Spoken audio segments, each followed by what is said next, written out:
சென்னை மாவட்டம் சென்னை மாவட்டம் படிக்கிறேன். இப்போ ஆர்மியை பற்றி பாட்டு பாட போகிறேன். பாடுவர் பலன் ஆஃபர் பாடுகிறேன். இதுமா வீடியோ எடுக்கணும். இந்த இதான் வீடியோ. அங்கே டைம் போடுவோம், நம்ம முடிக்கணும். பாடி வழி ஆர்மியை பற்றி இப்போ பாருமா.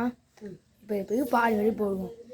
ஆர்மின்னா யார்? டமால் டும்மி சுற்றிட்டு உலகத்தை காப்பாற்றிட்டேன்னு சொல்கிறவங்கள ஆர்மி இல்லைடா. தினமும் நம்மளுக்காக வெயிலையும் மழையிலையும் கஷ்டப்படுறவங்களாம் ஆர்மி. அவங்க மட்டும் அங்கே இல்லைன்னா நம்ம இங்கே இல்லைடா. பாமை தூக்கி வெள்ளக்காரன் பாமை தூக்கிட்டு போயிட்டே இருப்பாங்க. இப்போ இந்த பாட்டு